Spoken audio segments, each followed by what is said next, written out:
नमस्ते गुरुजी। हाँ, नमस्ते। सभी लोगों को नमस्कार। प्रणाम गुरुजी। प्रणाम गुरु जी। प्रणाम प्रणाम। प्रणाम गुरुजी। प्रणाम प्रणाम।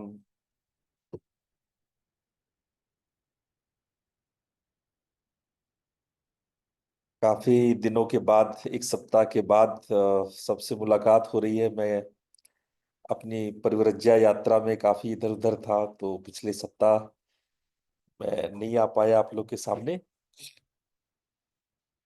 आज हम लोग घट रामायण फिर से शुरू करते हैं। सभी लोग स्थिर होकर के बैठ जाइए।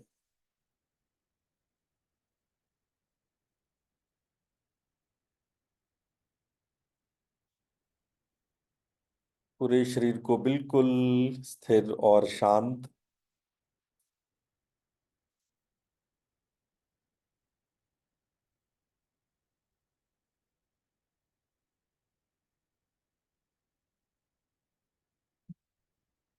शरीर को अवलोकन करें,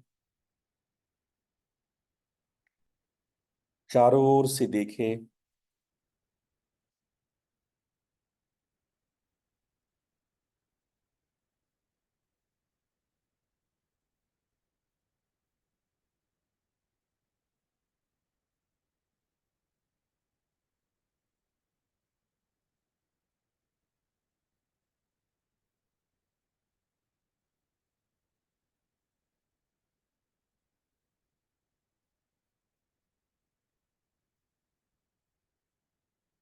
धीरे धीरे पूरे शरीर को बिल्कुल स्थिर करते जाइए। आपका शरीर बिल्कुल स्थिर और शांत है।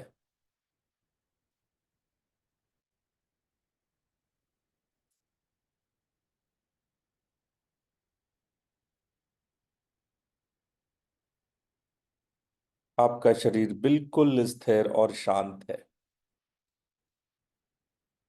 अब आप धीरे धीरे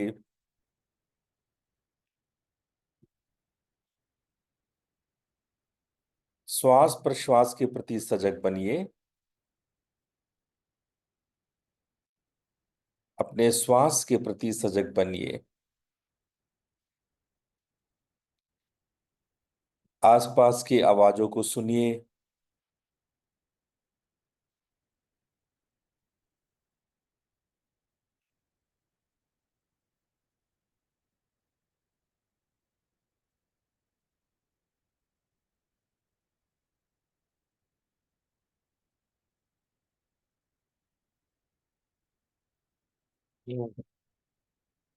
आसपास की आवाजों को सुनिए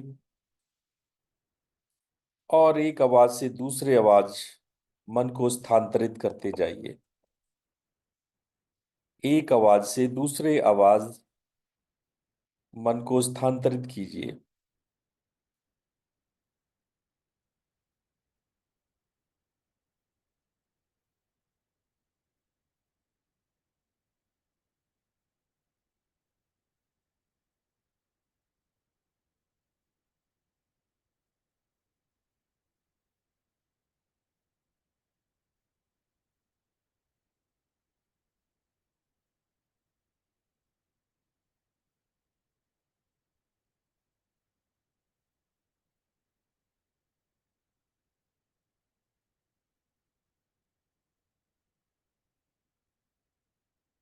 सूक्ष्म से सूक्ष्म आवाज को सुनिए।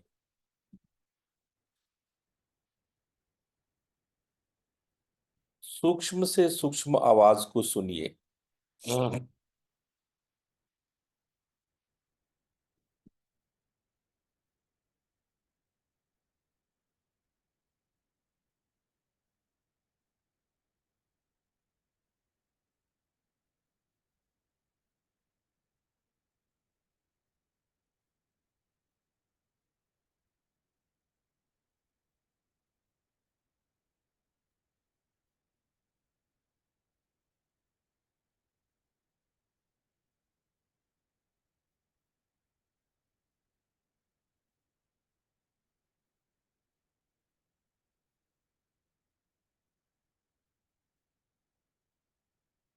एक आवाज से दूसरे आवाज मन को स्थानांतरित कीजिए।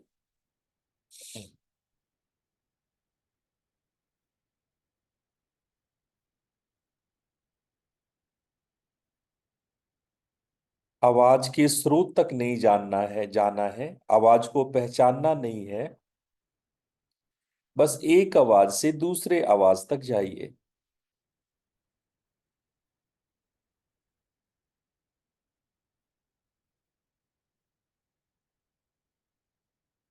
सूक्ष्म से सूक्ष्म आवाज को सुनिए, गहरे से गहरे आवाज को सुनिए।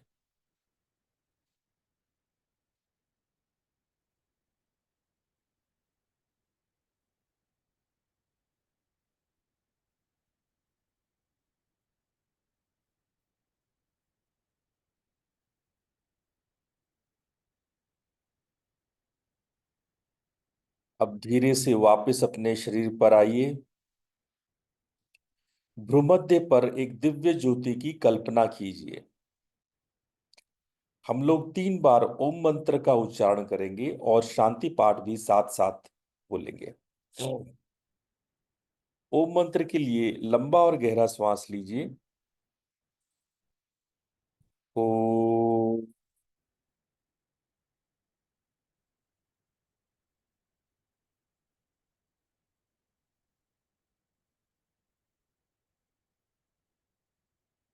ओ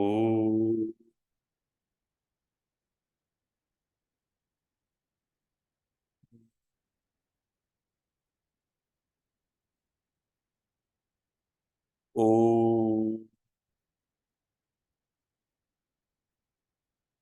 ओम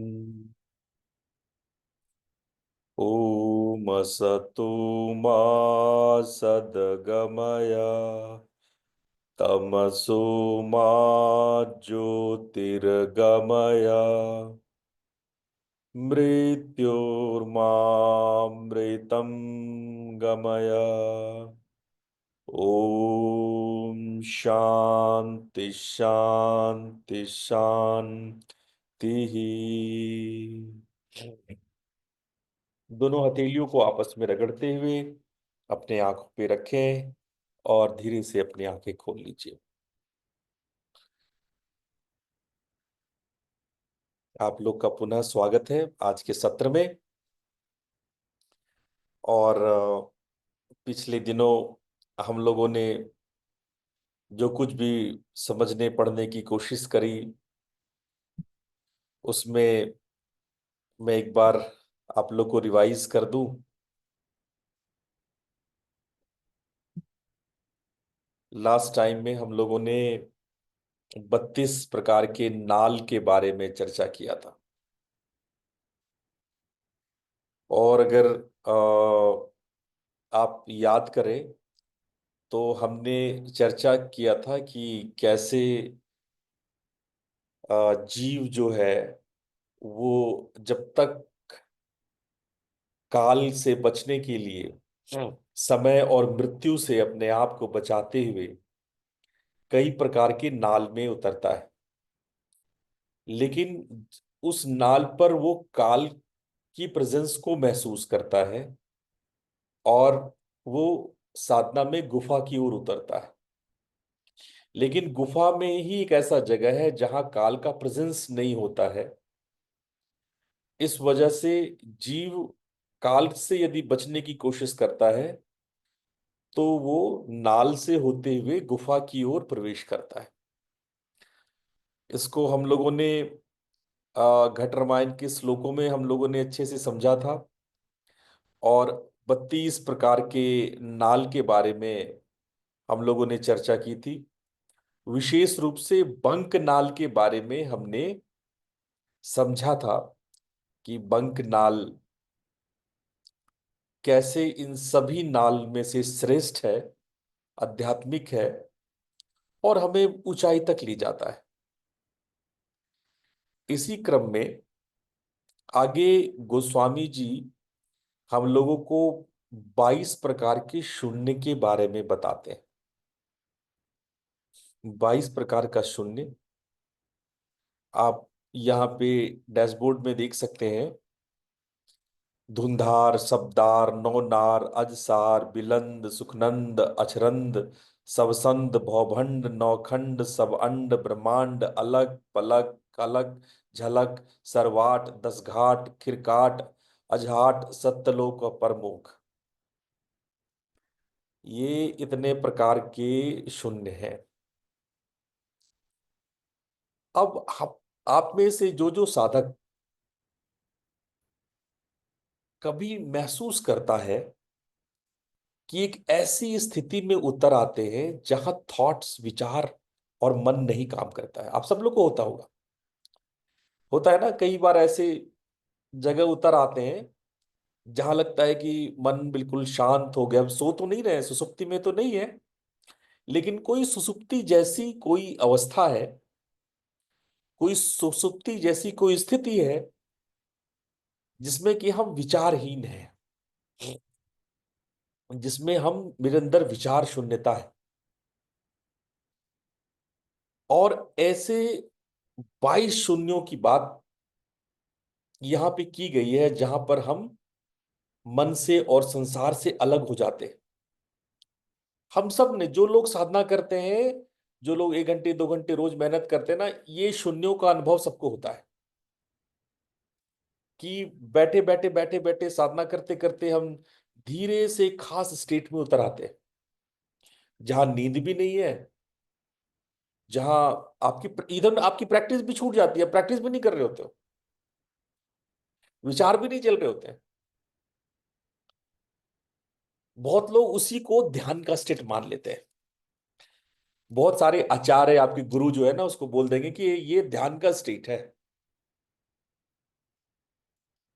और लोग मान भी लेते हैं ध्यान का स्टेट, क्योंकि एकदम काया स्थिर हो जाती है, शरीर बिल्कुल स्थिर हो जाती है।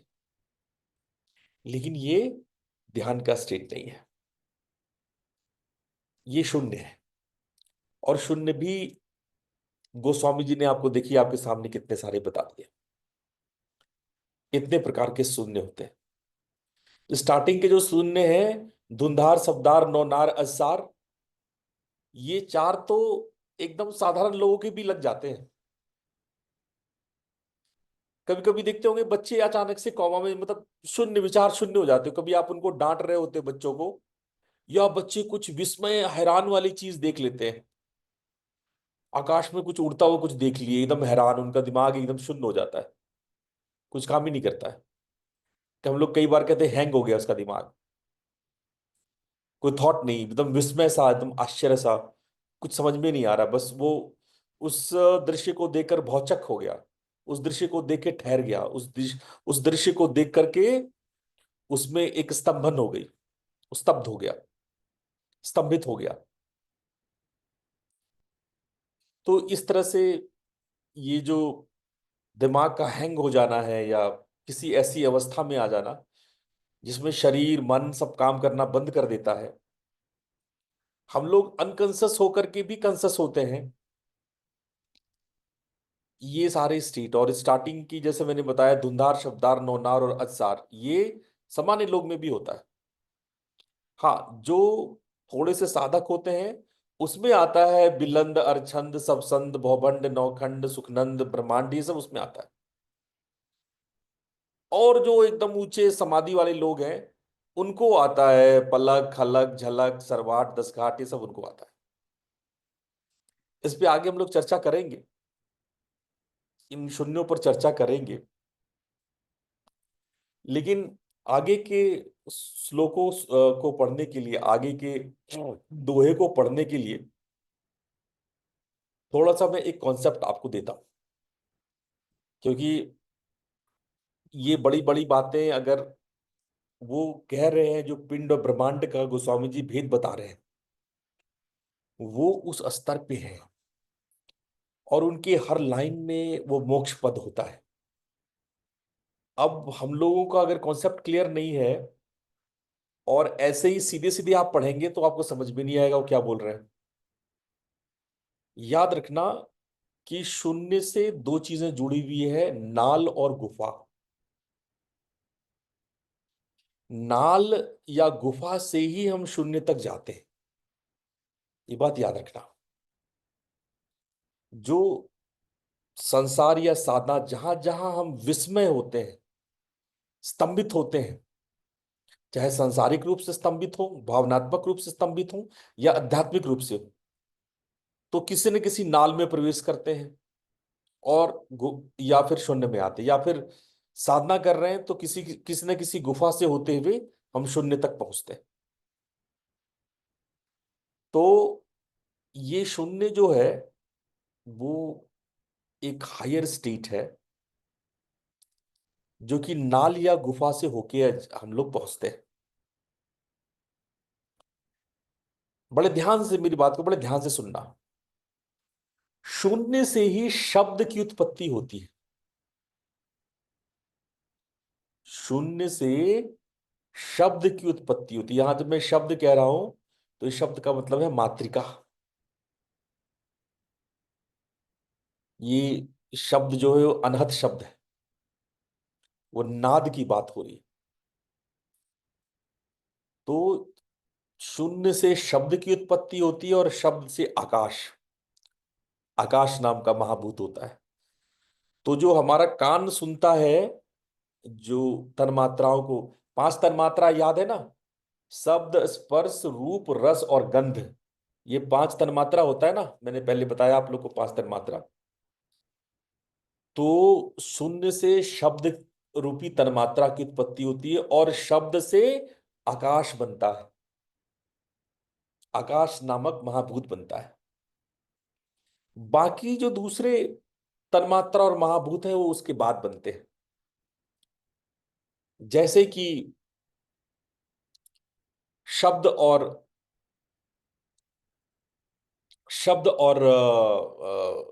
जो तुम्हारा स्पर्श है वो वायु को बनाता है। शब्द स्पर्श मिलकर के वायु को बनाता है। तो सबसे पहले शून्य किसको उत्पन्न करता है? शब्द को। शब्द बाकी तन्मात्राओं को, आकाश बाकी महाभूतों को। तो मूल में शून्य से शब्द, शब्द से आकाश, ये क्रम याद रखना। जो तन्मात्रा है, शब्द तन्मात्रा, एक श्रवण चेतना को उत्पन्न करता है। एक खास प्रकार की चेतना उत्पन्न होती है, इसको कहते हैं श्रवण चेतना। शब्द जो है वो केवल तन्मात्रा नहीं है, बल्कि हमारी इंद्रियां उसको सुन सके, उसको ग्रहण कर सके, इंद्रियां उसकी ग्राह्य बन सके, उसके लिए चेतना उस प्रकृति के लिए तैयार होती है, जिसको कहते हैं श्रवण चेतना, जो हमारी ज्ञानेंद्रिय है। और इसी शब्द से बनता है आकाश, जो कि महाभूत है। जो जो पांच महाभूत होते हैं ना, आकाश, वायु, अग्नि, जल और पृथ्वी। आपको मालूम है ना, ये इसी क्रम में है। आकाश से वायु, वायु से अग्नि, अग्नि से जल, जल से पृथ्वी। ये क्रम आप याद रखना। यही आगे के दोहे में गोस्वामी जी बताए हैं। गोस्वामी जी एक और जो तांत्रिक शब्दावली का यूज करते हैं वो है अष्टदल, षोडश दल और द्वादश दल। याद रखना, श्री विद्या साधना में आज्ञा चक्र दो पेटल्स का नहीं होता है, वो अष्टकोण होता है, आठ कोणों वाला होता है। श्री विद्या में जो आज्ञा चक्र है, नॉर्मली हम लोग क्या बनाते हैं आज्ञा चक्र को? दो पेटल्स का, हंग और छंग, बीज मंत्र ओम, यही है ना आज्ञा चक्र का। लेकिन श्री विद्या में उसको अष्टकोणीय कर बनाते हैं, वो आठ कोणों का होता है। उसको अष्टदल कमल भी कहते हैं। और वो ऑक्टागोन होता है, आठ, यानी जो अष्ट दिशा, आठों दिशाओं में फैला हुआ होता है वो, इसलिए वो ऑक्टागोन होता है, इसलिए वो अष्टदल होता है। और वहां पर एक त्रिकुटी होती है, जो पहली त्रिकुटी होती है, जहां पर ईड़ा, पिंगला, सुषुम्ना ये आकर के समाप्त होती है, मिल जाती है। ईड़ा और पिंगला और सुषुम्ना वहां आकर के मिल जाती है, इसलिए उसको त्रिकुटी कहते हैं।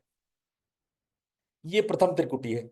आपको याद होगा इससे पहले हमने बताया था 6 प्रकार की त्रिकुटी होती है, बताया था ना 6 प्रकार की त्रिकुटी होती है। तो पहली त्रिकुटी बनती है आज्ञा पे,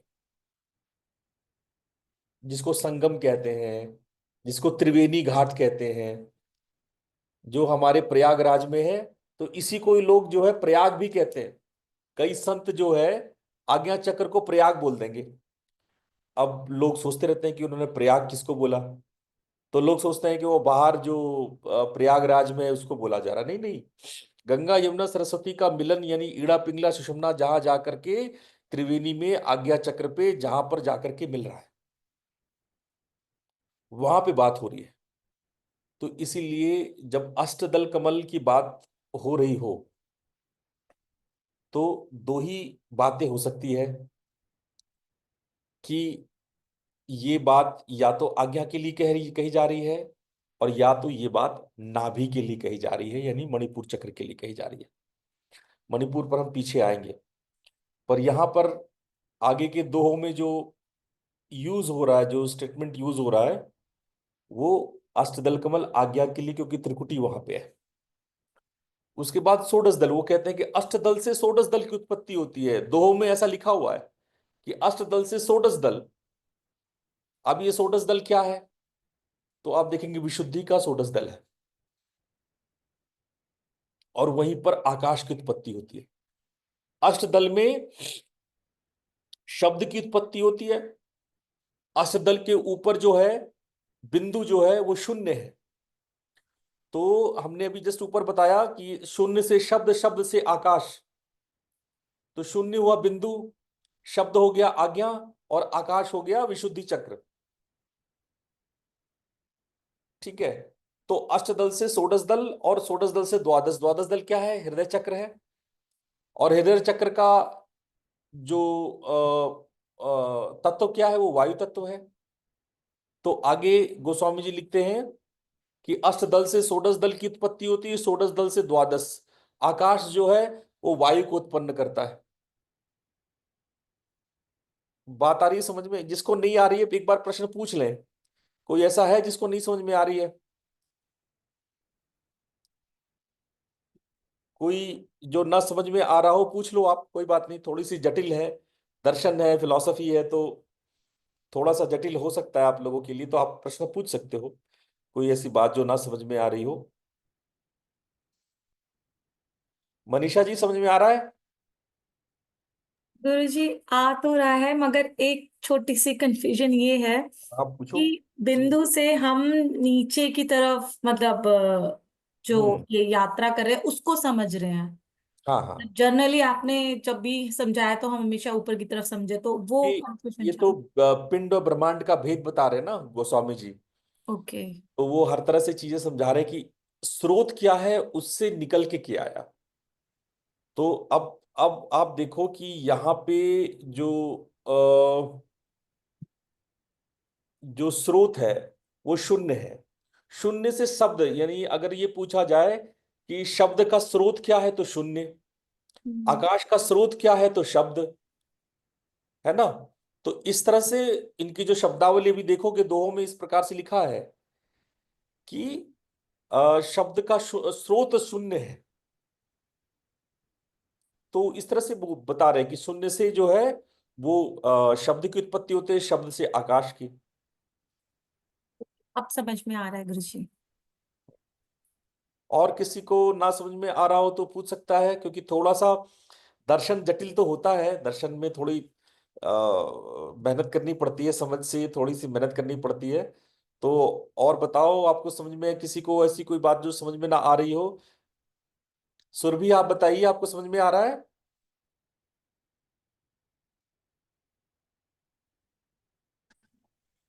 जी बाबा, थोड़ा थोड़ा समझ आ रहा है। वैसे मैं ड्राइव कर रही हूँ तो मैं पूरा एकदम पर चलो सुन चलो, रही हूँ। कोई बात नहीं, ठीक है ठीक है। बस कोई भी प्रश्न हो तो उसमें संकोच नहीं करना, और उसको जितना क्लियर चीजें समझ में आएगा। मैं कोशिश कर रहा हूं कि इतना भारी भरकम फिलॉसफी को मैं सरल से सरल शब्दों में आपको पहुंचाऊं। मैं चाहता हूं कि आप लोग को ये बातें समझ में आए। वरना मैं आपको एक और बता दूं घट रामायण पर आज तक एक भी वीडियो इस तरह से डिस्कशन बना नहीं है, आज तक नहीं बना। किसी की हिम्मत ही नहीं हुई इस पे लिखने की, बोलने की। इस किताब पर डिस्कशन ही नहीं है। बड़ी मुश्किल से एक किताब मुझे मिली और उसमें भी इतनी खामियां, इतनी गलतियां हैं कि बस वो मैं आप लोग को केवल बताने के लिए कोई बुक कहीं हो इसलिए वो मैंने उस राइटर का नाम बोला। पर वो राइटर जिसने व्याख्या किया है वो सारी गलत किया है। और इसके व्याख्याकार जो यूट्यूब्स में है, एक भी एक लाइन नहीं बता पाते, इवन ए सिंगल लाइन नहीं बता पाते। तो हम जानते हैं कि ये थोड़ा सा जटिल है, क्योंकि इसमें बहुत सारा हिडन साइंस है। जो उस तरह के संत है ना, अब वो वैज्ञानिक भाषा तो, अब वो लोगों ने कोई क्वांटम फिजिक्स तो पढ़ा नहीं है, या वैसी शब्दावली तो जानते नहीं है, तो बड़े सरल भाषा में वो अपनी बातों को कह देते हैं, या कुछ ऐसे नए नए शब्द की कहेंगे जो आपके अभी समझ में नहीं आएगा। जैसे फॉर एग्जाम्पल, अब ये सारे शून्य के नाम है, नौखंड, खलग, अजहाड, बिलंद, अजसार। अब क्या समझोगे आप लोग, है ना? अब ये क्या है कि ये सारे चीजें अगर ठीक ठीक समझोगे तो आपको पूरी क्वांटम, बल्कि हम तो कहेंगे कि अगर हमारे बीच में कोई पार्टिकल फिजिक्स का बंदा बैठा हो, कोई साइंस का बच्चा बैठा हो, बंदा बैठा हो, तो उनको ये सारी किताबें स्टडी करनी चाहिए, क्योंकि इसमें पूरा ब्रह्मांड का रहस्य है। ये अकाट्य सत्य है, इसको झुटलाया नहीं जा सकता है। आज साइंस इस जो ये बताया रहा ना, साइंस उसके नाखून के बराबर भी नहीं पहुंचा है। अगर वैज्ञानिकों को ये ग्रंथ हाथ लग जाए तो वैज्ञानिक क्वांटम फिजिक्स के बहुत सारे रहस्य को सुलझा सकते हैं। बहुत गंभीर से गंभीर, जहां पे क्वांटम फिजिक्स आकर अटक गया है, जहां से आगे नहीं बढ़ रहा है, ये सारे सारे के सारे गोस्वामी जी ने खोल के रख दिया। पूरे विज्ञान, पूरी पिंड और ब्रह्मांड, ब्रह्मांड का एक एक चीज खोल के रख दिया। ये शून्य क्या है, अगर बहुत गौर से अगर तुम ब्रह्मांडीय स्तर पे देखोगे, ये सब ब्लैक होल्स हैं। ये सारे के सारे ब्लैक होल हैं, टाइप्स ऑफ ब्लैक होल है। उन्होंने कहा 22 प्रकार के ब्लैक होल होते हैं। अब ये तो वैज्ञानिकों के लिए बड़ी जादुई छड़ी है, वो उसमें ढूंढे। और ये सारी की प्रॉपर्टी जो है ब्लैक होल से मिलती जुलती है। इतने प्रकार के ब्लैक होल्स होते हैं जो सृष्टि को ऑब्जर्व करता है। तो ये सारी की बात, ऐसी चीजें हैं जो कि उन्होंने अपनी भाषा में, अपनी शब्दावली में इन चीजों का इस्तेमाल किया है। अब जैसे देखो, मैं त्रिकुटी के बारे में आप लोगों को समझा रहा था कि त्रिकुटी, अब जैसे ये ईड़ा, पिंगला, सुषुम्ना, ये तीनों जा करके सभी चक्रों पर जा जाके मिल रही है। ये नीचे मूलाधार है, मूलाधार से शुरू हो रही है, ईड़ा, पिंगला, ये जाके पहले स्वादिष्ठान में मिल रहे हैं, फिर मणिपुर में मिल रहे हैं, फिर जाकर के अनाहत में मिल रहे हैं, विशुद्धि में मिल रहे हैं, आज्ञा में मिल रहे हैं। ये ऊपर में, ये जो आज्ञा में मिल रहे हैं, इसी को कहते हैं त्रिकुटी। फर्स्ट, पहला त्रिकुटी। ऐसा 5 त्रिकुटी और है। ये नीचे 5 त्रिकुटी नहीं, ये ऊपर 5 त्रिकुटी और है। नीचे वाले को जो है वो संगम नहीं कहते, संगम तो ये है, प्रयाग तो ये है, जो आपका आज्ञा पे बन रहा है वो प्रयाग है। लेकिन त्रिकुटी इसके ऊपर भी 5 और है, जो दूसरे नाम तक, दूसरा नाम, अगर कोई यहाँ पे मेरा दीक्षित नामदानी बैठा हुआ है तो मेरी भाषा समझेगा, दूसरे नाम तक त्रिकुटियां फैली हुई है। और जो दूसरा नाम का जो स्थान है वो अंतिम त्रिकुटी है, लास्ट त्रिकुटी है, छठा त्रिकुटी है, जो दूसरा नाम है, जिसको हम ब्रह्म कहते हैं। तो ये सारे रहस्य की बातें हैं। तो उसी का झलक नीचे पड़ता है। जैसे अगर आज्ञा को हम एक बॉर्डर लाइन मान ले अध्यात्म का, तो ऊपर के 5 त्रिकुटियां उसी का मिरर इमेज है, नीचे की 5 जो तुम्हें चक्र दिखाई पड़ रहे हैं। नीचे के जो 5 चक्र हैं वो ऊपर के त्रिकुटियों का मिरर इमेज है। समझ रहे हो? तो ये जो मिरर इमेज है वो ऊपर के चक्रों की क्वालिटीज रखता है। जैसे मूलाधार एटर्निटी की क्वालिटी रखता है, स्वादिष्ठान ओमनी प्रेजेंस की क्वालिटी रखता है, मणिपुर ओमनीपोटेंस की क्वालिटी रखता है, अनाहत कंप्लीटनेस की क्वालिटी रखता है, विशुद्धि जो है वो ओमनिसियंस की क्वालिटी को परसीव करता है। तो ये उसका मिरर इमेज है। क्योंकि जो ही पिंडे सो ब्रह्मांडे, जो पिंड में है, जिस पिंड में जो झलक आपको दिखाई पड़ रही है वही ब्रह्मांड में है। तो ब्रह्मांड के जो त्रिकुटियां हैं वो नीचे के चक्रों में दिखाई पड़ रहा है। तो इसीलिए ये छठा है, इसको छठा कहते हैं। ऊपर से ये पहला हो गया, एक उसके ऊपर में बाकी के छह है, लेकिन नीचे से ये आखिरी हो गया। इसके नीचे पांच है, तो पांच इसके ऊपर, पांच इसके नीचे। जो छठा चक्र है, जो छठा है, जो सिक्स सेंस है, जो आज्ञा है, जो त्रिकुटी, वो सेम है। जो त्रिकुटी है, ये जो आपका आज्ञा है, वो मिरर है, वो दर्पण है ना। जैसे एक दर्पण में आप चंद्रमा को देख लेते हो, एक एक आईना रख लो और उसमें चंद्रमा का इमेज आ रहा है ना। तो वैसे ही आज्ञा चक्र है, उसमें अलग अलग ऊपर के त्रिकुटियों का इमेज बन रहा है, दर्पण बन रहा है। वास्तव में वो त्रिकुटी है नहीं, वो चक्र है नहीं।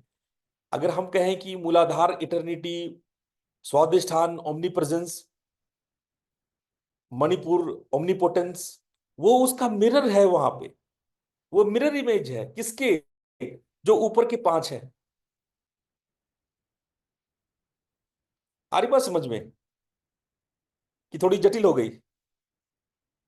जैसे गुरुजी, बिंदु का भी जो इमेज है वो हमें एक हाथ आगे जैसे दिखता है, लेकिन एक्चुअल में वो उधर है नहीं बिंदु।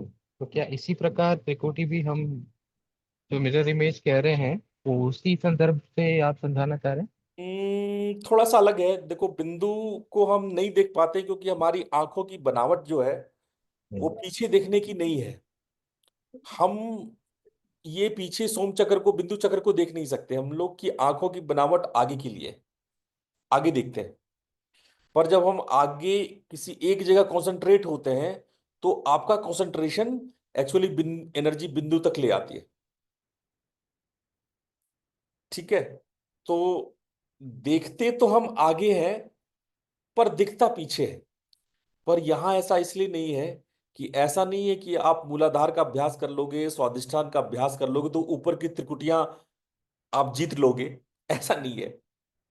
मतलब जैसे आप सामने में फोकस करके बिंदु को जीत लेते हैं, बिंदु को खोल लेते हैं, बिंदु में प्रवेश कर जाते हैं आगे देख करके, ये सुविधा यहां नहीं है।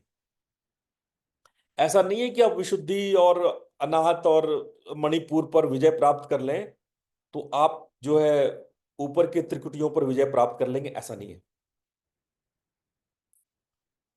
ये सिर्फ एक झलक है, आपको वो झलक मिलेगा। आपकी यात्रा तो आपको ब्रह्मांड की करनी पड़ेगी, नाद के साथ करनी पड़ेगी, लोक लोकांतरों का सैर करना पड़ेगा। वो तो आपकी यात्रा आपकी रहेगी ही रहेगी। आपको मैं इन सब बातों को दोहों में बताता हूं तब आपको ज्यादा कॉन्फिडेंस आएगा।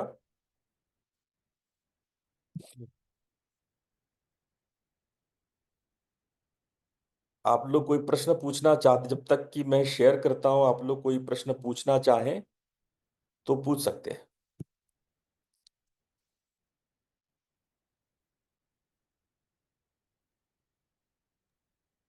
एक मैं गुरुजी एक चीज बस क्लियर करना चाह रही थी। जैसे हम्म। हम पढ़ते हैं और भी चीजों में, या आपने जो भी पढ़ा है कि ब्रह्मांड से चीजें, मतलब जो भी हमारी तन्मात्रा ये सब बनी है। तो ये जो आप शून्य की अवस्था, मतलब शून्य की आपने बात बोली, शून्य हम्म। से ये नीचे ये आकाश शब्द बना, फिर उससे आकाश तत्व बना। तो ये वही है कि जो अभी आपने कहा कि जो भीतर है वही ब्रह्मांड है। तो ब्रह्मांड से जो बनता है, जैसे मैं लिंगम पुराण से थोड़ा सा कनेक्ट कर रही हूँ। हम्म। क्योंकि मैंने लिंगम पुराण पढ़ा है तो मुझे वही दिमाग में चल रहा है गुरुजी। देखो, एक एक सबसे पहले एक ग्रंथ को दूसरे ग्रंथ से ऐसे मत जोड़ो, ठीक है। हर ग्रंथ का अपना एक टेम्पो है, अपनी एक स्टार्टिंग है, एक भूमिका है, वो अपनी गति से अपने शब्दावली से चलती है। तो ना एक ग्रंथ को समझने के लिए दूसरे किसी पुराण की शायद सहायता मत लो। वो पुराण अपने आप में स्वतंत्र होता है, अपने आप में उसकी शब्दावली होती है, टर्म्स के डिफिनेशन होते हैं, ठीक है। इसलिए लिंग पुराण से इसको मत समझो। ठीक है। अगर ये समझना है तुम्हें तो तुम कबीर साहब के दोहों से समझो। संत मत का कोई किताब उठाओ, पुराण नहीं, संत मत का कोई, चाहे कबीर साहब का, कोई रविदास जी का, मल्लुक दास जी का, दादू दयाल जी का गुरु ग्रंथ उठा लो, है ना, कोई सिखिज्म का कोई भी शब्द उठा लो, है ना।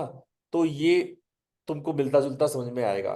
ये इनके जो बेसिक डेफिनेशन है, जो टर्मिनोलॉजी है, ये टर्मिनोलॉजी मिलते जुलते रहेंगे, वरना कंफ्यूजन क्रिएट होगा। इसलिए जब भी हम किसी संप्रदाय के ग्रंथों को समझते हैं तो हम किसी दूसरे प्रणाली के, दूसरे संप्रदाय के ग्रंथों को का आधार नहीं बनाते,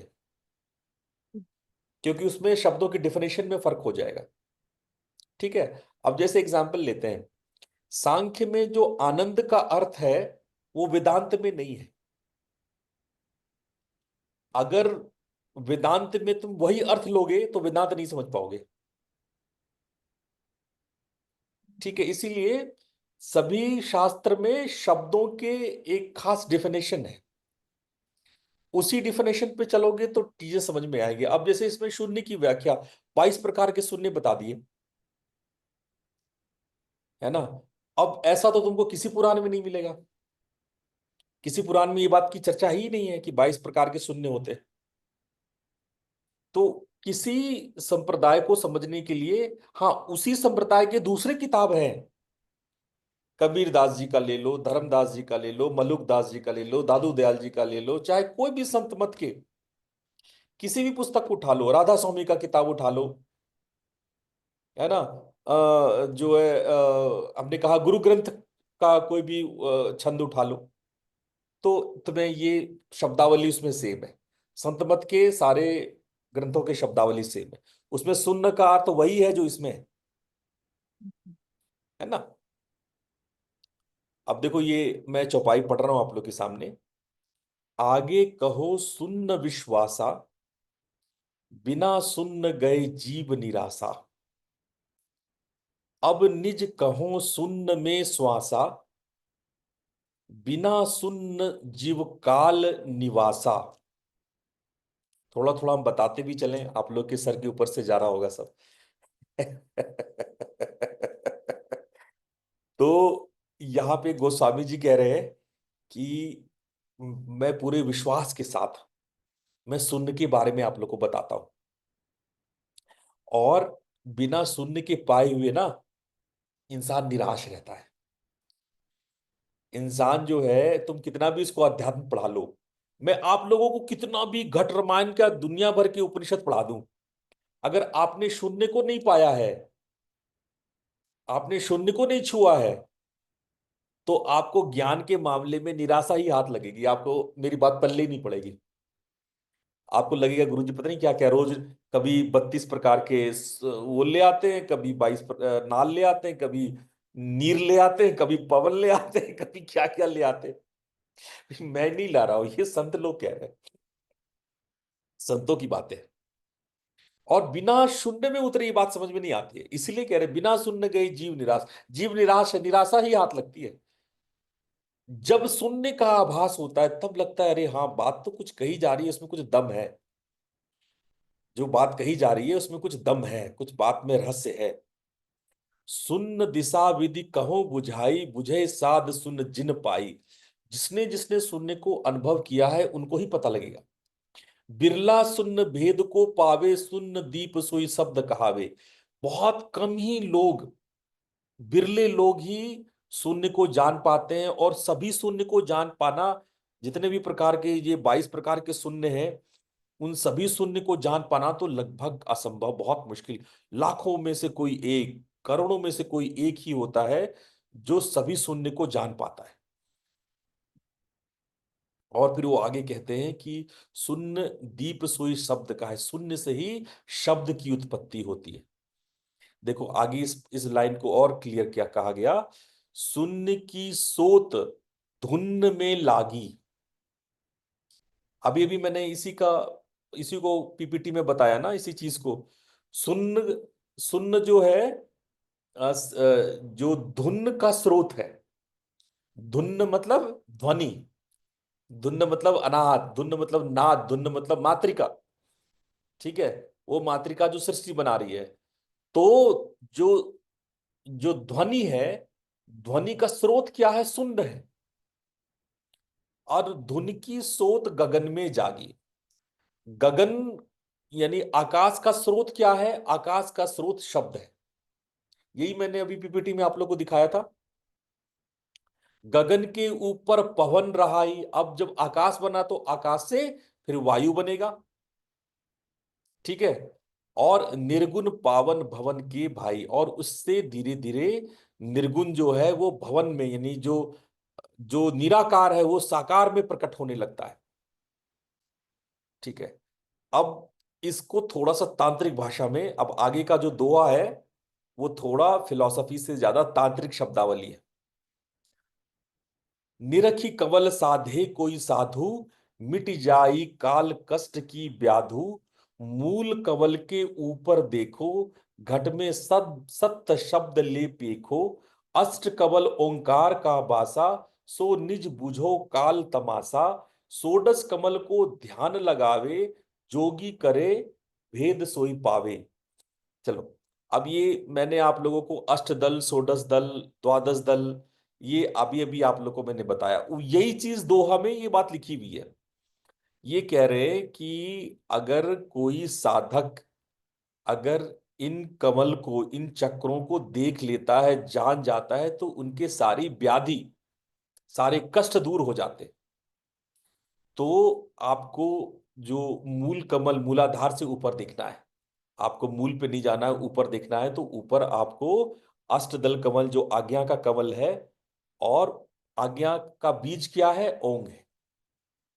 आज्ञा चक्र का बीज मंत्र क्या है, जो लोग यहाँ योग वाले, जो मेरे पिछले क्लासों में रहे, जानते हैं। आज्ञा का बीज मंत्र ओंग है। पेटल मंत्र क्या है, हंग और क्षंग, ये इसकी मातृका है। तो कहते हैं कि अष्ट कमल ओंकार का वासा, सो निज बुझो काल तमाशा। और अगर आप इसको जान जाओगे तो काल के तमाशा, यानी काल ने जो प्रपंच फैलाया हुआ है, जो समय और मृत्यु का, जो ये पूरी संसार, जो सृष्टि, जो एक प्रपंच, एक नाटक बना हुआ है, वो आप समझ पाओगे। सोडस कवल को ध्यान लगावी। अभी सोडस कवल क्या आ गया, विशुद्धि। जोगी करे भेद सोई पावे, पवन जोग जोगी गति जाई। त्रिकुट निज धुनि कवल कहाई। अब वो जो ये कहना चाह रहे हैं कि जोगी अगर इन चक्रों पर फोकस करता है, जोगी अगर कोई योगी ध्यान करता है इन पर, तो क्या होता है, पवन जगता है, यानी कि उसके अंदर के प्राण जगते हैं। अब आगे के जो जो दोहे हैं वो बहुत बहुत जटिल है। मैंने आप लोगों को 84-85 प्रकार का पवन बताया था। ठीक है, कितने प्रकार का नीर, 36 प्रकार की नीर, 84 प्रकार का पवन। अब आगे का जो दोहा है उसमें इन्होंने पवन, अलग अलग पवन का नाम लेकर के दोहों को बनाया है। और मुझे नहीं लगता है कि आप लोग को उतना डिटेल में जाना चाहिए, क्योंकि ये बहुत ही क्लिष्ट साधकों के लिए है आगे का लाइन। कि अगर हमें विशुद्धि चक्र को जागृत करना है, अगर हमें आज्ञा चक्र को जागृत करना है, और अगर हमें अनाहत चक्र को जागृत करना है, तो कौन कौन से प्राण शक्ति, क्योंकि पवन उन्होंने, अब आगे के दोहों को देखोगे तो हैरान हो जाओगे। इन्होंने अलग अलग पवन के नाम, इसको पहले जीतो, उसको हटाओ, उसको जीतो। ये थोड़ा सा क्लिष्ट आप लोग के लिए हो जाएगा। तो फिलहाल आप इतना ही जानो कि हाँ, ये जो गोस्वामी जी हैं, उनको पता है कि किस तरह के प्राण से हम चक्रों को कैसे जागृत कर सकते हैं। पर अगेन, संत मत में मूल उद्देश्य इन चक्रों को जागृत करना नहीं है। वो आगे गोस्वामी जी बताते हैं कि इन आगे अगर आप देखो तो उसमें वो आगे बताते हैं, जोग विधि बेनि कही, सुन्न जोग विधि गाई, काल कला प्रचंड यो, ठग ठग सबको खाई। अब ये कह रहे हैं कि ये योग की विधि थी, यानी चक्र वगैरह की जागरण करना, नाभि के ऊपर के चक्रों को जागृत करना, ये योग की विधि है।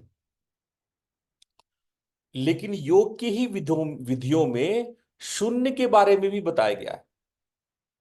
शून्य जोग विधि गाई, एक तो इन्होंने चक्रों के बारे में बताया है, और दूसरा उन्होंने शून्य के बारे में भी बताया है। काल कला प्रचंड यो, ठग ठग सबको खाई। इन दोनों के अलावे काल की कलाएं इतनी प्रचंड होती है कि दुनिया उसी माया में ठगते हुए, बेवकूफ बनते हुए बने रहते।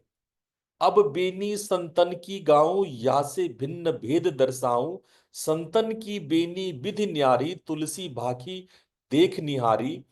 अगम द्वार बेनी असनाना, सो बेनी संतन की जाना, मंजय जोई अगम गति जानी, वह प्रयाग सब संत बखानी।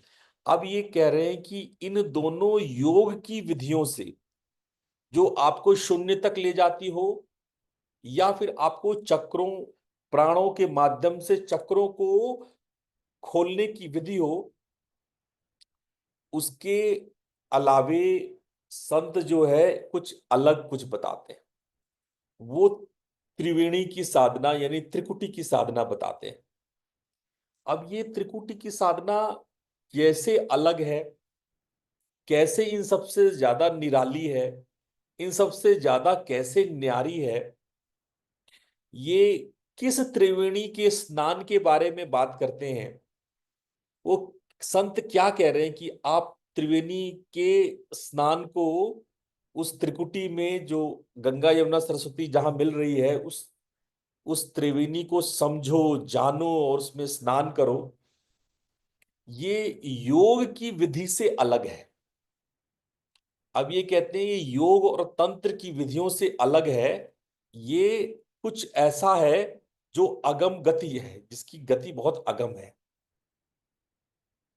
अब ये आगे सोरठा है, तुलसी अगम अपार, जहां बेनी मंजन कियो, सतगुरु पद्म प्रयाग, करी अगाध गति जिन्न कही।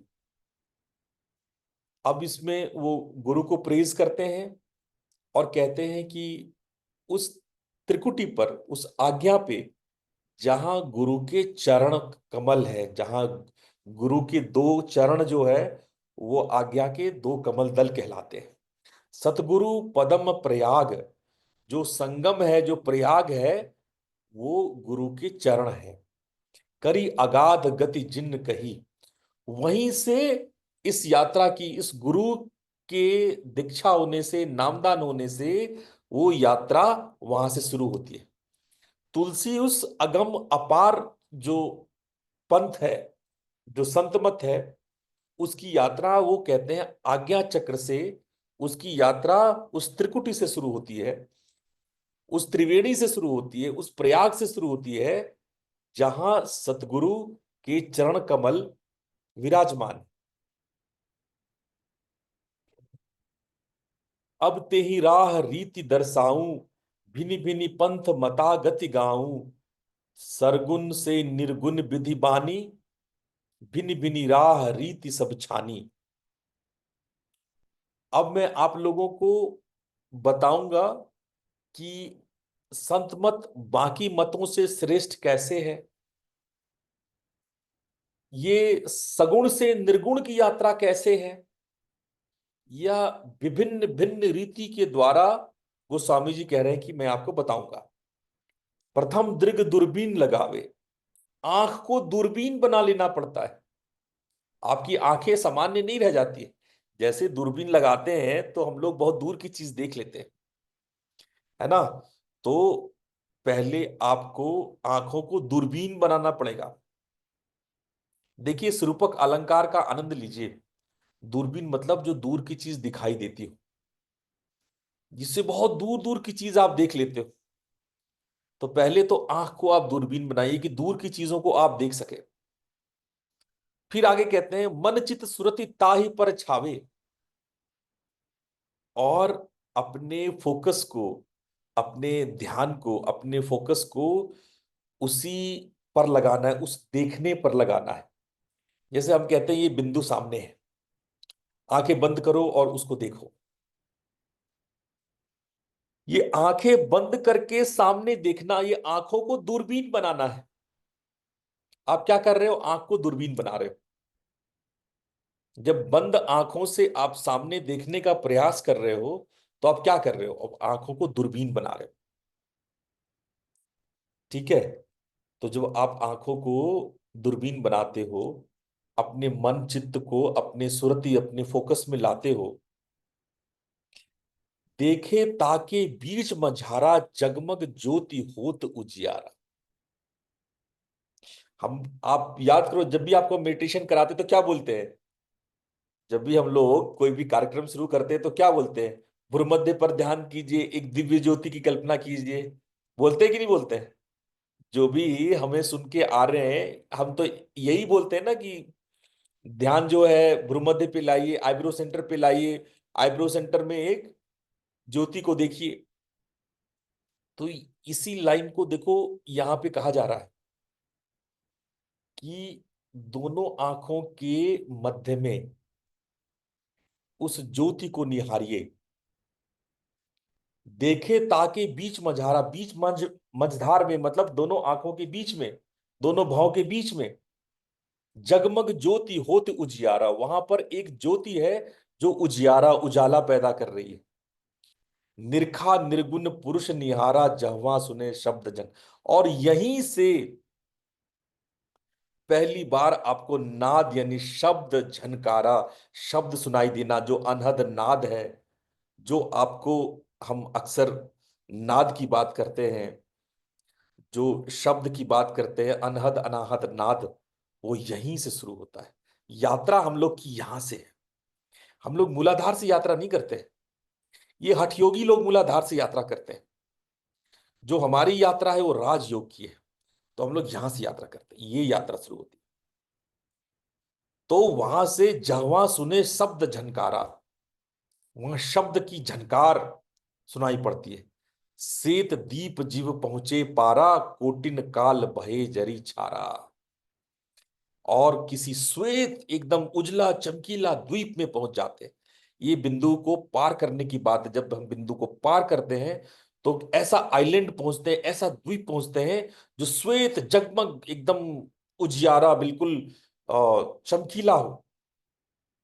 और हम लोग काल से, हम लोग परे चले जाते हैं। जब उसको हम सुनते हैं तो वहां काल के हम परे, हम काल के बाहर चले जाते हैं। जो टाइम एंड स्पेस के हम परे चले जाते हैं। जो टाइम एंड स्पेस आप लोग अपने आंखों के सामने देख रहे हो, उस टाइम और स्पेस के हम परे चले जाते हैं। हम आगे दिन भी आप लोग को आगे फिर बताएंगे इस संबंध में, और गोस्वामी जी क्या कह रहे हैं। पर यहां तक में कोई प्रश्न आपका बनता हो, मैं चाहता हूं कि आप लोग अभी पूछ लीजिए, अगर कोई प्रश्न आपके अभी बनते हो। इसके बाद में आपको एक और कहानी बताऊंगा। तो पहले आप प्रश्न पूछ लीजिए अगर आपके बनते हो तो। एक श्रोतागण ने गुरुजी त्रिकुटी के संदर्भ में जब बात हो रही थी तो एक प्रश्न चैट के अंदर भी पूछा है, हम्म। जिसका अनुवाद मैंने पूछना चाहा क्योंकि मुझे वो प्रश्न ढंग से समझ नहीं आया अंग्रेजी में। तो उनका कहना है कि जिनकी श्रवण इंद्री ठीक से काम नहीं कर रही है, क्या उनका विशुद्धि त्रिकुटी में डिस्टरबेंस यानी कोई रोक है? नहीं, कोई रोक नहीं है, क्योंकि हमें लगता है कि हम कानों से सुनते हैं, हम्म। लेकिन वास्तव में हम कान से सुनते नहीं हैं। हम्म। मतलब जिस नाद की बात की जा रही है, नाद बाहर के आवाज को सुनने वाली कान से नहीं सुनी जाती है। नाद को अनुभव किया जाता है, फील किया जाता है। नाद वाइब्रेशन है, वो स्पंदन है, उसको महसूस की जाती है। जो वो ऐसी आवाज है जिसको बहरा भी सुन लेता है, वो ऐसा प्रकाश है जिसको अंधा भी देख लेता है। सूरदास अंधा था तो भी वो श्री कृष्ण को मुस्कुराते हुए देखता था। भगवान को देखने के लिए आंखों की जरूरत नहीं है, आंख तो संसार को देखने के लिए। कान जो है वो सांसारिक बातों को सुनने के लिए। आपका कान कमजोर है, आंख कमजोर है, इससे साधना से कोई फर्क नहीं पड़ता है। मैं आपको एक बात बताता हूं। बहुत पुरानी बात है, मेरी एक आंख घायल हो गया किसी दुर्घटना में, मेरा दायां आंख क्षतिग्रस्त हो गया। तो मेरे अंदर बड़ी चिंता थी कि कहीं ऐसा तो नहीं कि मेरे अध्यात्म में इसका असर हो।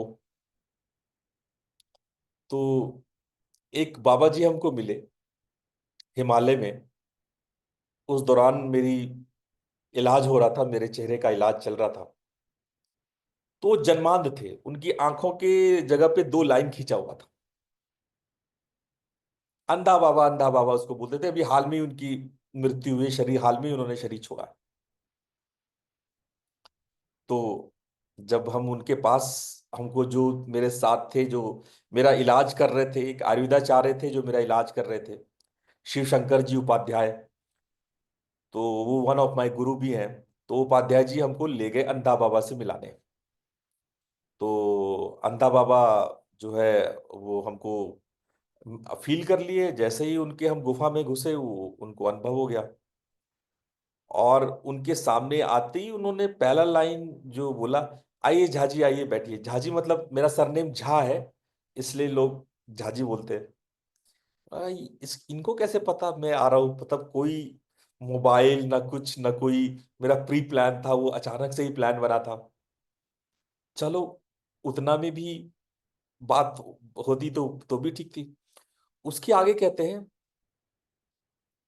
कि भला हुआ कि तुम्हारा एक आंख गया, आधा संसार गया। देखो, अपना तो दोनों ही नहीं है, संसार ही नहीं है। सिर्फ जो है अंदर अंदर रह गया है, बस जो अंदर परमात्मा रह गए हैं, संसार ही खत्म हो गया है। मेरे बिना कुछ कहे, थोड़ा जो मैं कॉन्फिडेंस उस टाइम में लूज कर रहा था, बाबा ने उसको एकदम एक चुटकी में ठीक कर दिया। भाई, आंखों से तो तुम संसार ही देखोगे ना, कानों से तो तुम संसार ही सुनोगे ना, खत्म बात। कहते ना, ना आंख रही ना बांसुरी, है ना, ना बांस ना बांसुरी। तो ऐसे ही है कि जब हमें इस बात का बोध हुआ कि वास्तव में आंख या कान या हमारी इंद्रियां सिर्फ संसार के लिए प्रायोजित है, संसार के अतिरिक्त इसका कोई उद्देश्य है नहीं। अनहद नाद आप कान से नहीं सुनते हो, बल्कि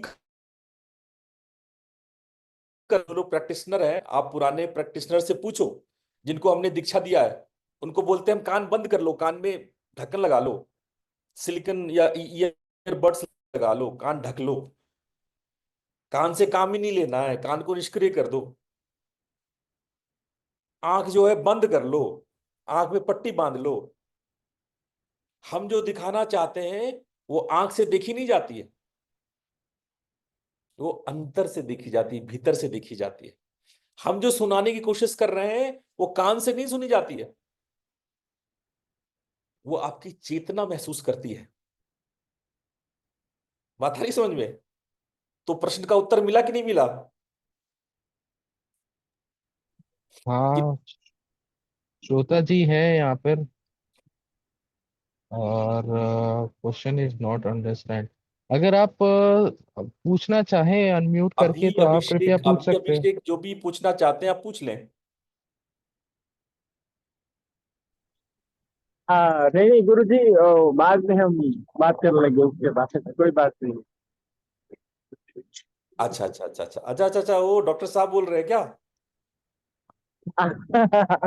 हाँ जी, प्रणाम गुरु जी।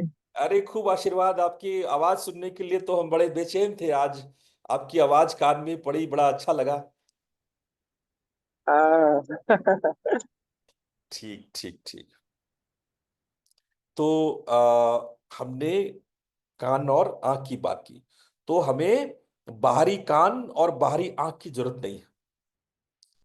अध्यात्म चेतना का विषय है, ज्ञानेंद्रिय का विषय नहीं है, शरीर का विषय नहीं है। इसलिए महात्मा लोग को देखोगे शरीर के प्रति बड़े उदासीन रहते हैं, बड़े उदासीन रहते हैं शरीर के प्रति। शिवानंद जी महाराज श्री जो ऋषिकेश के थे, कहा जाता है कि आधुनिक काल में जो पिछले 50 साल 60 साल का जो योग का डेवलपमेंट है, उनमें से जो प्रथम प्रणेता थे विवेकानंद, शिवानंद, योगानंद, ये उनमें से सबसे प्रफोल्ड थे शिवानंद। उन्होंने योग को साइंटिफिक बनाया, उन्होंने योग को घर घर तक पहुंचाया, आसन प्राणायाम वगैरह। और शिवानंद अपने वृद्धावस्था में बुरी तरह से अर्थराइटिस से ग्रस्त थे।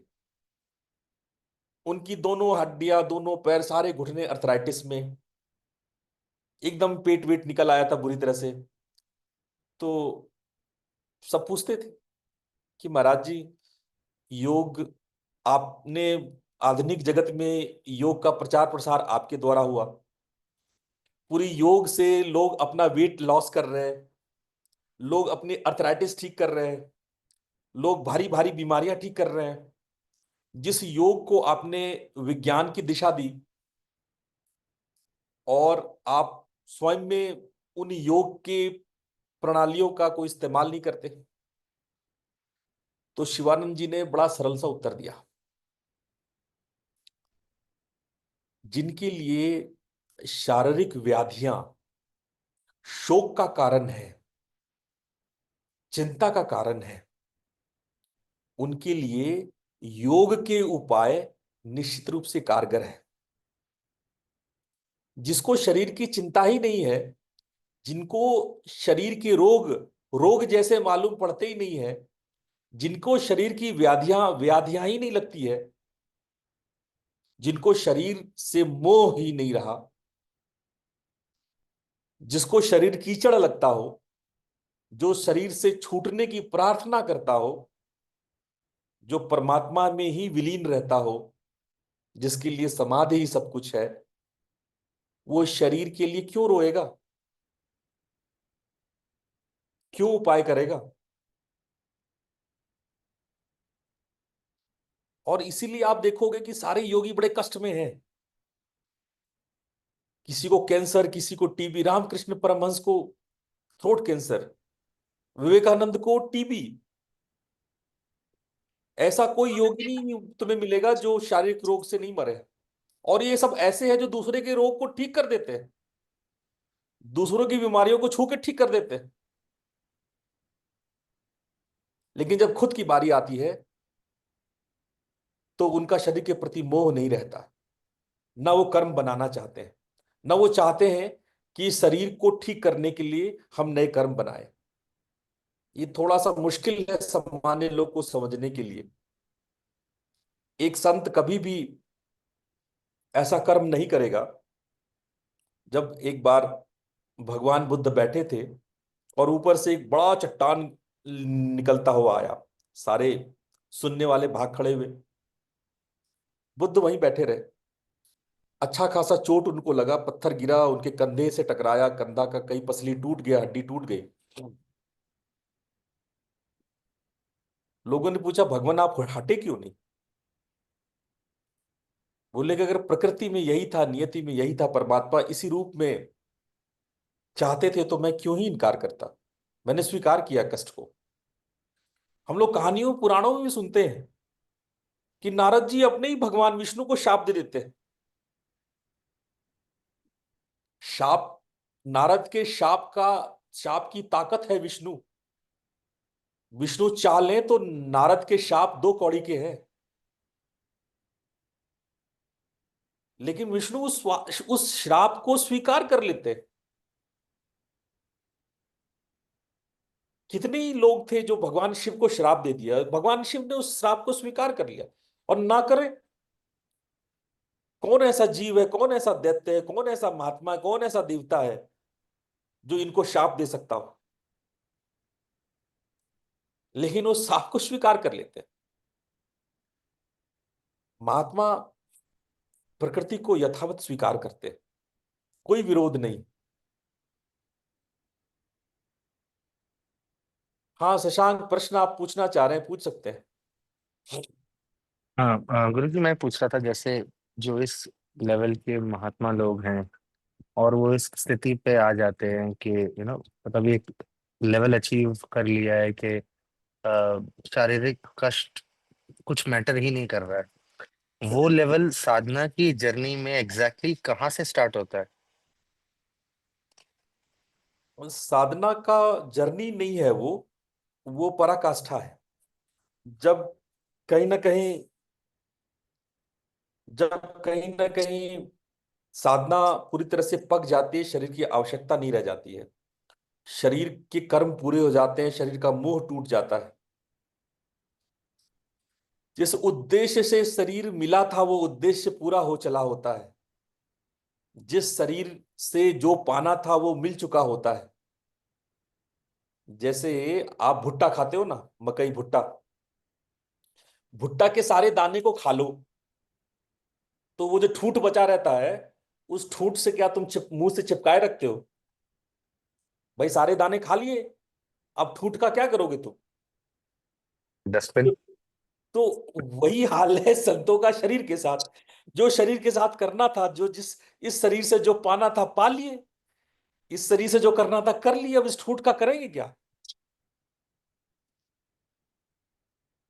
इससे शशांक जी के प्रश्न से जुड़ा हुआ एक प्रश्न ये है गुरु जी के, ये निर्विकल्प समाधि जब लगती है तब क्या द्वैत का भाव मिट जाता है और तब ये भान हो सकता है हाँ, शरीर? निर्विकल्प समाधि का मतलब ही है कि आप अद्वैत को प्राप्त कर लिए। अगर अद्वैत नहीं होगा तो निर्विकल्प लगेगा ही कैसे? निर्विकल्प का मतलब ही है अद्वैत। दोनों समानार्थी शब्द है, एक ही शब्द है, सिनोनिम है दोनों। निर्विकल्प और द्वैत में कोई अंतर नहीं है। विकल्प का मतलब क्या है? कोई दूसरा, इसके अलावे कोई विकल्प है तुम्हारे पास? नहीं है कोई विकल्प, निर्विकल्प है, यानी केवल वही है, केवल है। नो अद्वैत सेकेंडरी है, चॉइस। दूसरा कोई है नहीं, अद्वैत है। देयर इज नो सेकंड, कोई दूसरा है नहीं, अब अद्वैत है, कोई दूसरा नहीं है, कोई विकल्प नहीं है, दोनों सिनोनिम है। आ रही बात समझ में? जी गुरु जी। और कोई प्रश्न नहीं है तो मैं एक छोटी सी बात करके अपनी बात पूरी करूंगा। जी गुरु जी। हाँ गुरु जी, एक प्रश्न है। Am I audible? हाँ, yes yes, you are audible. हाँ, तो इस प्रकार से जो भी संत है वो का सिर्फ एक माध्यम के रूप में उपयोगी करते हैं, ऐसा समझ सकते हैं हम। जो उसको कोई रोग हो या ना हो, और नियति ने उसको तब तक आयुष्य दी, तो वो आयुष्य को भी अपने हिसाब से परिवर्तन कर सकते हैं, आगे जा सकते हैं। जैसे कि ऐसा हो सकता है, मैं पूछ रहा हूँ क्योंकि गुजरात के हमारे एक संत थे रणछोड़ दास करके, वो 700 साल तक जिए थे, और उसका शरीर के अंदर कई रोग थे, फिर भी वो ऐसे ही थे, चलते ही रहते थे। तो क्या शरीर ये संतों के ऊपर पंच तत्वों का पूरा रहता है ऐसे प्रकार के संतों के ऊपर, या फिर वो चाहे अपनी आयु से बढ़ा भी सकते हैं? हाँ, संतों को ये अधिकार होता है, या अगर योग सूत्र के चौथे पाद में, कैवल्य पाद में आप जाएंगे तो सूत्र नंबर 12वें से 22 तक आप देखो, उसमें पतंजलि कहते हैं, पतंजलि ने संकलित किया है कि कैवल्य पद में आते आते एक संत, एक योगी इतना शक्तिशाली हो जाता है कि अपने जो थोड़े बचे हुए कर्म हैं उसके हिसाब से लंबा और छोटा, देखो आयु बड़ा छोटा नहीं होता है, आयु तो नियति है, आयु तो नियति है।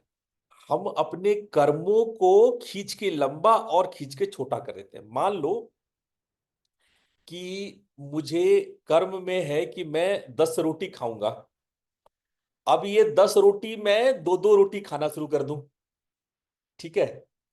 मैं एक ही बार 10 रोटी ना खाया, मैं दो दो रोटी करके 10 दिन तक खाया, ठीक है। अगर मेरे अंदर इतना नियंत्रण है तो मैं इस कर्म को 10 दिन तक के लिए खींच लिया। वो कर्म एक ही बार का था कि एक ही बार में खाना है, लेकिन उसको हम अपने संयम से 10 दिन के लिए खींच लिया। तो योगी लोग यही करते हैं।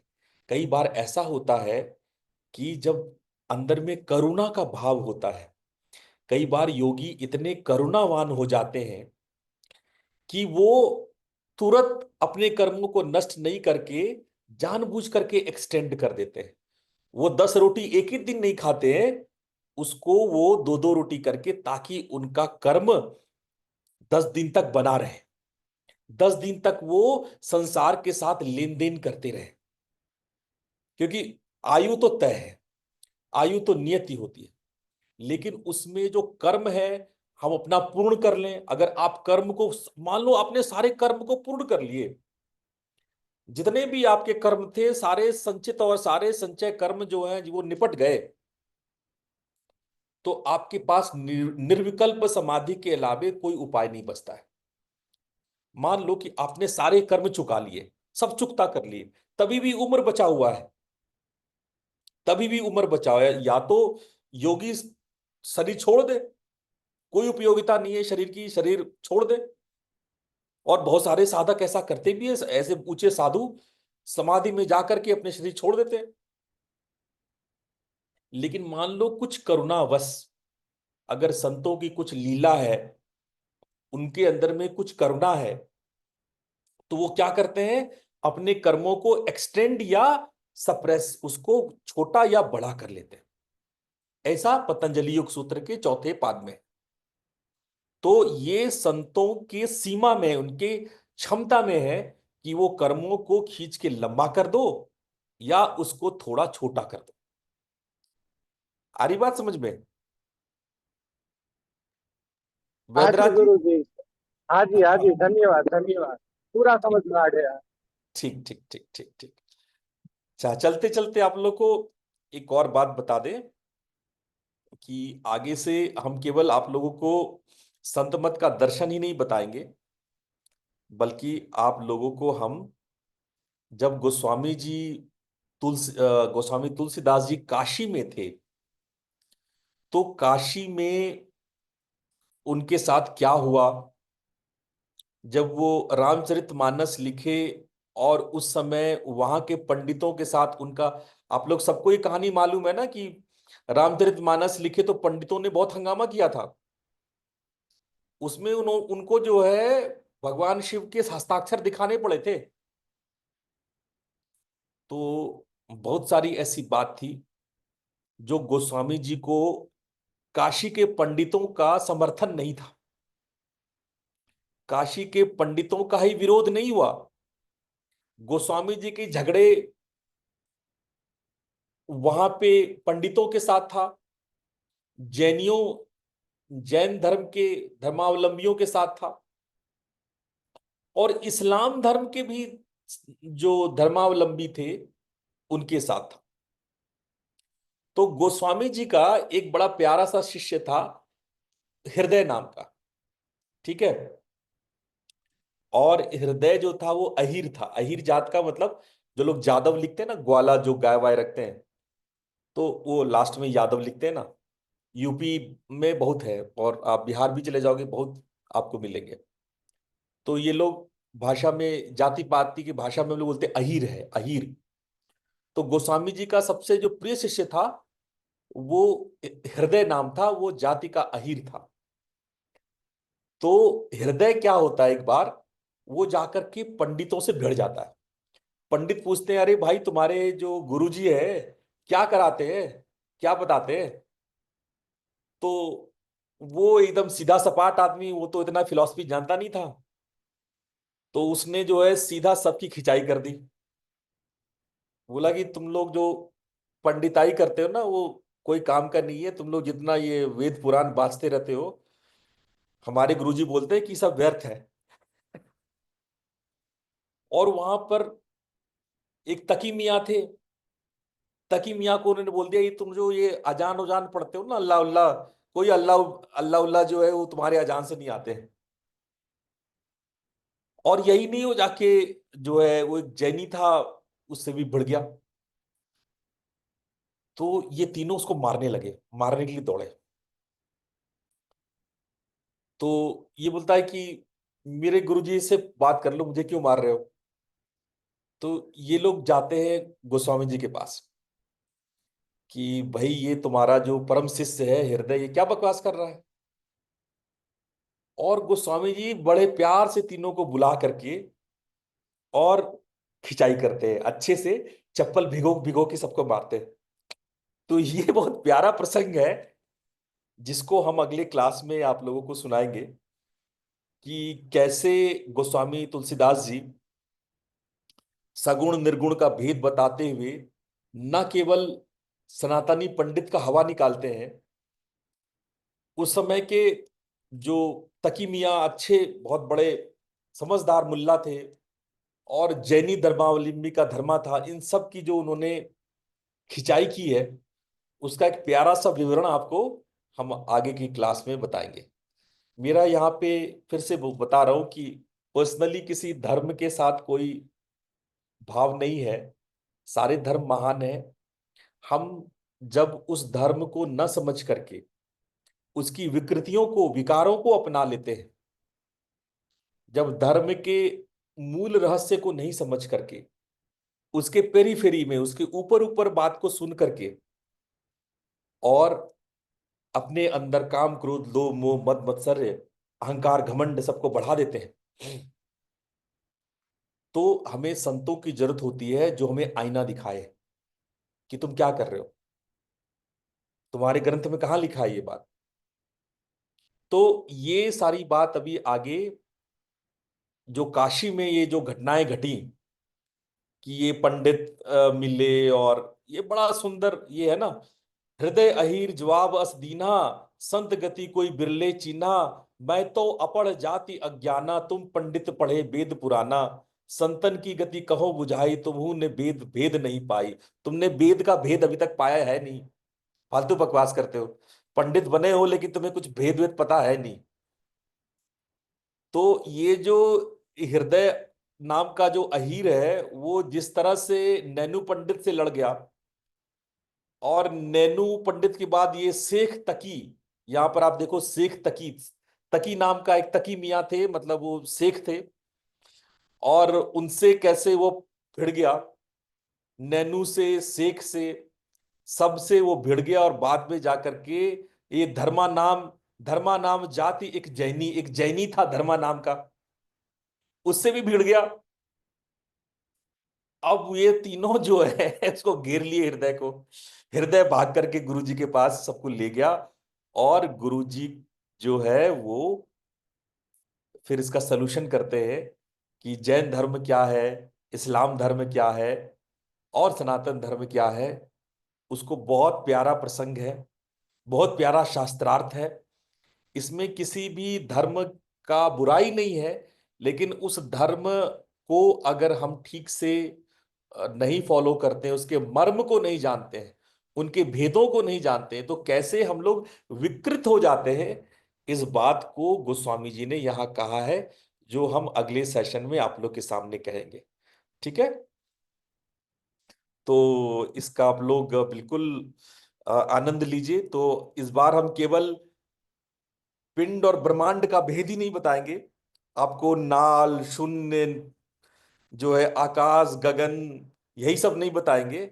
आपको कुछ इंटरेस्टिंग जो घट रामायण का इंटरेस्टिंग पार्ट है, जो गोस्वामी जी का काशी में सबके साथ जो एक बहसबाजी होती है, एक जो उनके सामने जो उन्होंने शास्त्रार्थ करके सभी विद्वानों को जो वहां वो हराते हैं, वो चर्चा आपके सामने हम करेंगे।